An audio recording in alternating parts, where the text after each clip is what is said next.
अस्सलाम वालेकुम जी, this is H Q with another programme of golden hour with H Q, आपका favourite programme जहाँ पे हम मुख्तलिफ दोस्तों से मुलाकात करते हैं।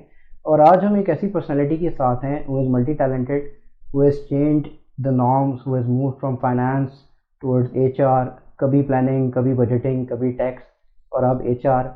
ये कैसे करते हैं और किस तरह करते हैं इसके बारे में भी बात करेंगे। और फिर एक बहुत अच्छे मेंटोर भी हैं, और जहाँ तक मैं अपने रिलेशनशिप की बात करूँ तो बहुत अच्छे दोस्त भी हैं। I am talking about none other than Umar Khan Ghaznavi. जी उमर भाई, thanks for joining us sir. You welcome जी। आपका बहुत बहुत शुक्रिया, आपने हमें अपना वैल्यूबल टाइम दिया। अच्छा, ये बताएं कि कैसा लग रहा है अब एच आर, पहले टैक्स, अब बजटिंग। देखें जी, तो क्या डिफरेंस? बहुत साल पहले मुझे एक साहब ने कहा था कि change is the only constant thing in the life. So मैं कभी डरता नहीं हूँ चेंज एक्सेप्ट करते हुए। कभी उसमें मार पड़ती है, कभी उसमें समर मिलता है, लेकिन मैं कभी भी डरता नहीं हूँ चेंज करते हुए। थ्रू आउट माई करियर मैं चेंज पे बिलीव करता रहा हूँ और अल्लाह ने बरकत भी डाली है उसमें। इस ऑर्गेनाइजेशन के साथ भी ये मेरा 5वां रोल है। मैं फाइनेंशियल कंट्रोलर के तौर पे आया, दैन मैंने टैक्स देखा, फिर मैंने शेयर सर्विसेज देखी, प्लानिंग देखा, और अब मैं एचआर में मूव किया। और अल्हम्दुलिल्लाह डिफरेंट तरह के मुश्किल हालात के साथ अल्लाह ने हाथ पकड़ा और अल्हम्दुलिल्लाह चीज़ें सही चल रही हैं। बिल्कुल सही। नहीं, जैसे मैं अपने प्रोफेशन को देखता हूँ, चार्टर्ड अकाउंटेंसी इन स्पेसिफिक, और आप तो एक मेंटोर भी हैं टीचर की हैसियत से, तो मैं चाहूँगा कि आप ये जो आपके स्टूडेंट्स हैं और हमारे जैसे जो दोस्त हैं जो आपको देखते आए हैं करसे से, उनके लिए क्या पैगाम देना चाहेंगे कि लोग रोल स्पेसिफिक हो जाते हैं। लाइक अगर कोई टैक्सेशन में है तो कहते हैं जी टैक्स ही मेरी दुनिया है, और अगर कोई ब्लॉगिंग में है तो मुझे कहता है जी आप ब्लॉगिंग में चले गए, ये बात भी होती है। तो इसके बारे में क्या कहेंगे आप? देखें, चार्टर्ड अकाउंटेंसी का प्रोफेशन जब मैंने सिलेक्ट किया था तो यही चीज़ रखी थी कि अपने आप को लिमिटेड नहीं करना है। वो जो एक टर्म होती है ना, स्काई इज़ द लिमिट, मैं तो इसको भी लिमिट कहता हूँ। Sky is not the limit actually, ये होना चाहिए। आप अपने आप को लिमिटेड ना करें। क्यों लिमिटेड कर रहे हैं? आप चार्टर्ड अकाउंटेंट हैं, आपने सिर्फ टैक्स की पढ़ाई नहीं की है, आपने सिर्फ अकाउंटिंग की पढ़ाई नहीं की है, आपने सिर्फ मैनेजमेंट की पढ़ाई नहीं की है। ये सारी चीज़ों को एक्सप्लोर करेंगे, और मेरे ख्याल से लर्निंग तो आप स्टूडेंट से भी कर लेते हैं। मैं पिछले 16-17 साल से पढ़ा भी रहा हूँ। जो लर्निंग आपको क्लासरूम के अंदर मिलती है वो भी एक लर्निंग है, अगर आप उसे लर्निंग समझना चाहें। वर्क प्लेस के ऊपर भी लर्निंग होती है। तो मेरा ज़ाती ख्याल ये है कि हमें टैग नहीं करना चाहिए अपने आप को। चेंज के साथ साथ आपके एक्सपोजर बढ़ते हैं, आप रोज़ नई चीज़ें सीखते हैं। मैं तो कभी बिलीव नहीं किया कि जी एक पर्टिकुलर टाइम के बाद जो है मैं इसमें एक्सपर्ट हो गया और अब मुझे कहीं और नहीं मूव करना चाहिए। बिल्कुल सही, बिल्कुल सही।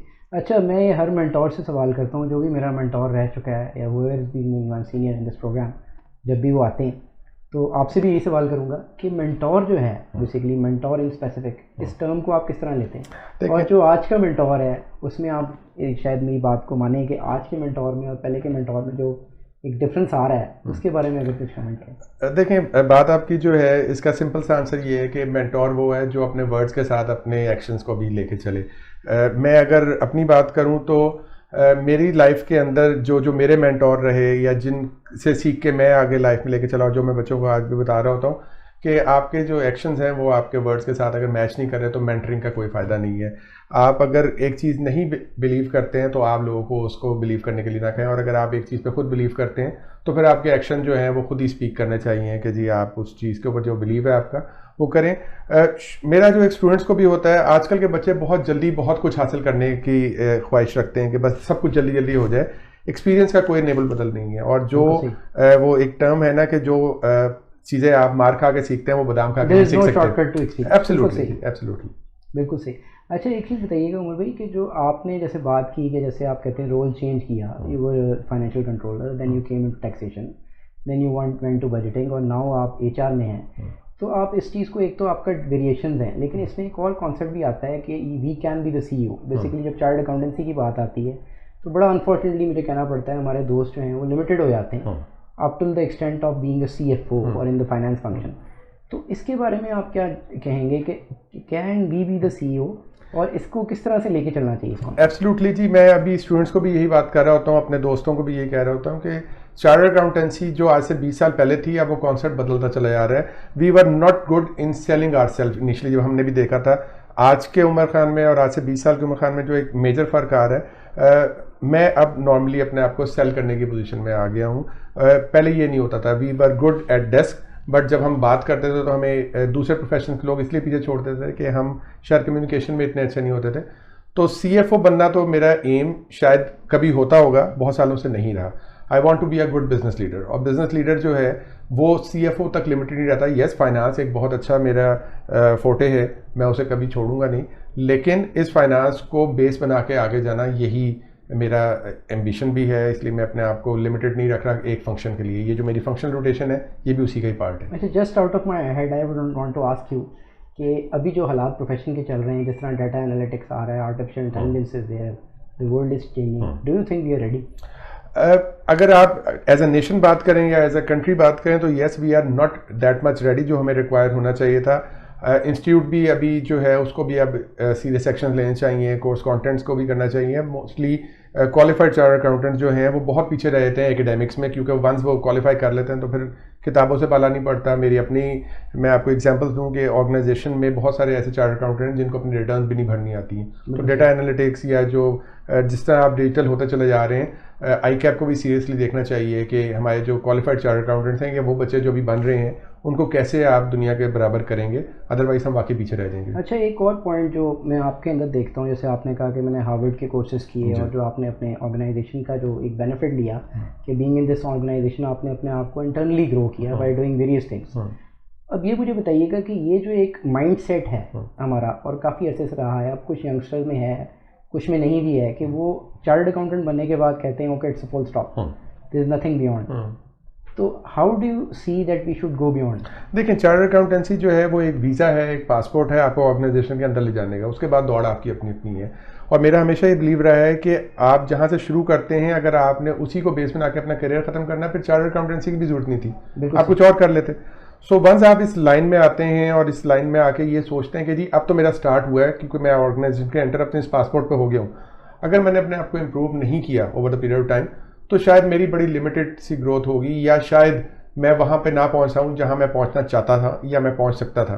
सो डेफिनेटली आपको अपनी स्किल्स पे काम करना चाहिए। आपके साथ बातें करके बड़ा मज़ा आ रहा है, लेकिन just before we go for the break एक आखिरी क्वेश्चन करना चाहूँगा, what are the real challenges nowadays to a chartered accountant? Chartered accountant का सबसे बड़ा जो इस वक्त चैलेंज है वो यही है कि वो चार्टर्ड अकाउंटेंट बनने के बाद अपने आप को रिस्ट्रिक्ट कर देता है टुवर्ड्स लर्निंग। सो वो एक सिलसिला चलना चाहिए। हमारा करंट CPT सिस्टम जो है उसमें बहुत इंप्रूवमेंट की गुंजाइश मौजूद है, और अगर वहाँ पर रियल टाइम बेसिस पे अगर कोई CPT में इंप्रूवमेंट आती है तो चार्टर्ड अकाउंटेंट्स डेफिनेटली इंप्रूव कर सकते हैं। चार्टर्ड अकाउंटेंट्स डेफिनेटली इंप्रूव कर सकते हैं, and there is a niche of social sector who is known in chartered accountants, जिनको हमेशा रिकग्नाइज किया गया है। हम मज़ीद बातें करेंगे उमर साहब के साथ, टाइम कम है लेकिन मज़ा बहुत आ रहा है बातें करने का। We'll be right back after a short break.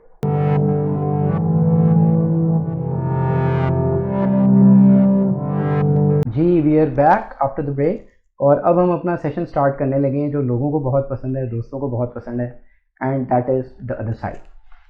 Other side पे थोड़ी सी बात करते हैं उमर साहब। उमर खान गज़नवी के लिए सबसे बड़ा दुख क्या है? देखें जी, दुख की डेफिनेशन बड़ी डिफरेंट होती है। दुख कभी किसी मौके पे बहुत ज़्यादा होता है, ओवर द पीरियड टाइम वो आपको फील नहीं होता। बट अगर मैं आपको इंडिविजुअली बताऊं तो मेरे वालिद का जो मुझसे बिछड़ जाना था, that is the biggest loss in my life. वो एक मेरे लिए बड़ा तकलीफ दे लम्हा है, और अभी तक मैं उससे बाहर नहीं निकल पाया। शायद कभी भी ये लॉस पूरा नहीं हो सकता। No, I can understand because I know that he has been a very big role model for you. अच्छा, मैं आपसे ये पूछना चाहूँगा कि Umar Khan Ghaznavi as a person कितना एक्सप्रेसिव है अपनी लाइफ में? मैं बहुत ज़्यादा एक्सप्रेसिव हूँ, शायद ओवर एक्सप्रेसिव हूँ। और मैं अपनी इस वीकनेस के ऊपर या एरिया ऑफ इम्प्रूवमेंट में काम भी कर रहा हूँ। मैं सम टाइम ओवर एक्सप्रेसिव भी हो जाता हूँ, बट ये मेरी स्ट्रेंथ भी है। तो मैं अपनी स्ट्रेंथ को अपनी वीकनेस में कन्वर्ट नहीं होने दूँ, ये भी मेरे लिए एक चैलेंज होता है। नहीं, एक्सप्रेसिव कभी कभी होना तो ज़रूरी भी हो जाता है, बात आपकी ठीक है। अच्छा, उमर खान गज़नवी अगर अपनी लाइफ को देखे और उमर खान गज़नवी याद करे the happiest moment of the life, obviously being a chartered accountant is a unique thing, that definitely is, but what do you consider to be the happiest moment? बहुत सारे मोमेंट्स हैं जी, लिस्ट तो बहुत लंबी है, लेकिन अगर आप रैंक करने की बात करें तो यस, मेरी बेटी जब पैदा हुई पहली, that was the happiest moment. Qualify जब मैंने किया था, that was one of the happiest moment in my life. बहुत सारे छोटे छोटे इवेंट्स होते हैं इंडिविजुअल्स की लाइफ में, बहुत बड़े मैटर करते हैं। मैंने अपनी लाइफ की पहली गाड़ी जब खरीदी, that was the happiest moment. जब मैं अपने नए घर में शिफ्ट हुआ, एक ड्रीम था। मैं पहली बार जब खाना काबा को देखा सामने से, तो ये बहुत सारी चीज़ें थी जो आप हैप्पीएस्ट मोमेंट में काउंट कर सकते हैं। इन सब के अपने अपने मैग्नीट्यूड हैं। सो किसी एक को बहुत रैंक ऊपर ले जाना, नीचे ले जाना बड़ा मुश्किल हो जाता है। बिल्कुल सही। अच्छा, स्ट्रेस मैनेजमेंट आज के दौर का बहुत बड़ा इशू है, और जिस जगह आप बैठे हैं, stress management must be something which you deal with nowadays. तो आप क्या समझते हैं, how does Umar manage stress? देखें, स्ट्रेस आते हैं कॉर्पोरेट वर्ल्ड में, बहुत ज़्यादा आते हैं, एचआर में भी आते हैं, फाइनेंस में भी आते थे। मैंने जो लाइफ में चीज़ सीखी है, आप जितनी स्ट्रेस लेते हैं वो अंदर ही कहीं गिरती है और वो अंदर गिर के ही आपको एक्चुअली नुकसान पहुंचाती है। तो मैं नॉर्मली ऐसे मौके पे अल्लाह से रुजू करता हूँ। मैं आमतौर पे दरूद शरीफ पढ़ता हूँ ऐसे मौक़ों पे, कोशिश करता हूँ दिल से निकाल दूँ, बच्चों के पास बैठ जाता हूँ जाके, कुछ ऐसी चीज़ करता हूँ बच्चों के साथ कि मैं अपनी इन चीज़ों को थोड़ी देर के लिए भुला दूँ।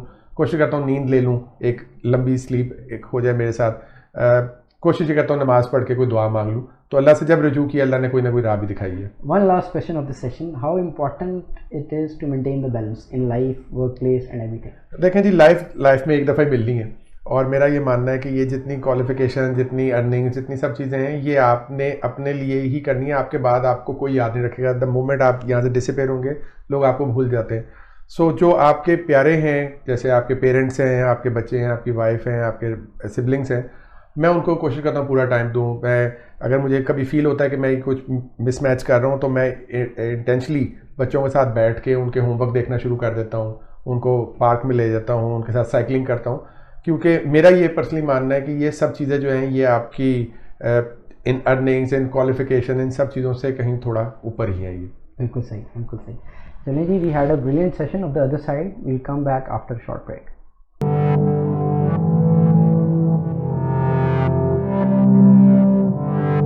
जी guys, we are right back after break.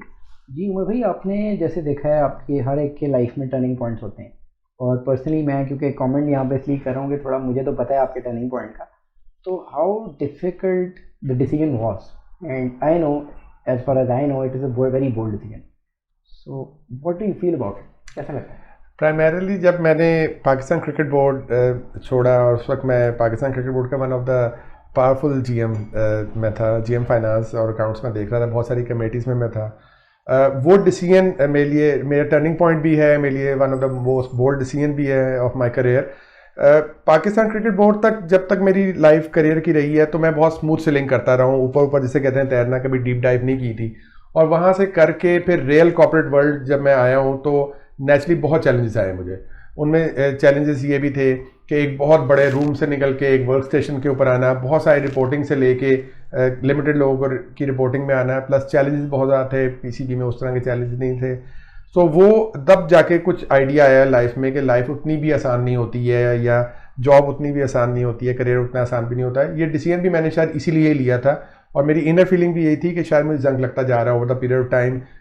इतनी ज़्यादा हार्ड जॉब नहीं थी वो, as far as my overall profession is concern. तो फिर यहाँ पे आया, यहाँ पे आके पहले 6 महीने काफ़ी टफ गुजरे, और टफ गुजरने के साथ साथ लर्निंग बहुत हुई।